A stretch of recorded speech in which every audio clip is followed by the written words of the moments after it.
This is Tim Bryce with my column titled, Overcoming Glossophobia. I've been back on the speaker circuit lately, thanks in large part to the recent elections. I've also been on the radio more frequently to discuss politics. I relish the opportunity to talk to people, be it on politics, business, or our ever-changing world. I like to believe I possess a personal touch as I try to get the audience to participate in my presentation and challenge them to think. I despise it when people sit there muted like zombies. I want their participation and challenge them to think. Some encourage me to run for political office, but I'm probably too honest to do that. I've lectured on a variety of subjects, be it related to politics, morality, technology, or business related. Early in my career, I taught such things as corporate planning, systems design, database, and project management, all of which was related to our PRIDE methodologies. From this, I realized I had to master the subject matter and exude confidence in my delivery. Interestingly, it wasn't always this way for me. In my youth, I was incredibly shy and suffered from glossophobia, a fear of public speaking.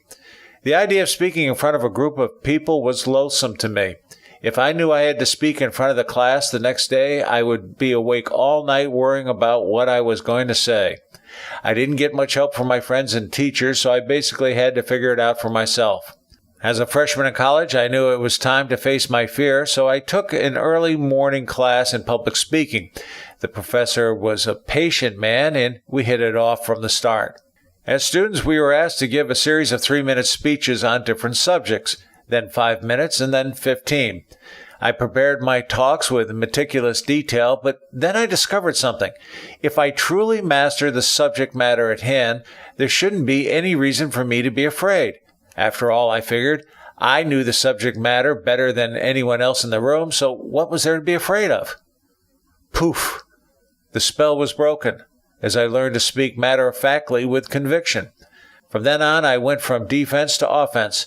It wasn't a matter of imagining the audience naked and inferior to me, but rather if I had confidence in what I was talking about. I wanted to persuade people to see my side of an argument. I believe this phenomenon is called salesmanship. Thereafter, I learned about such things as the 3 canons of speech as represented by ethos, an appeal based on the character of the speaker, pathos, emotional appeal, and logos, logical argument. In discourse, we will likely use all 3 when making a presentation, but it is necessary for students to understand what they mean and how to use them. As for me, I tend to rely heavily on logos, something I found useful when teaching management and system subjects. In high school, the one math subject I excelled in was geometry, where you built theorems based on logic. For example, if A equals B and B equals C, then A must equal C. I found this particularly useful in public speaking as well as in my writings. Public communications is incredibly important for just about any field of endeavor, and high school should do more to teach the students this important skill.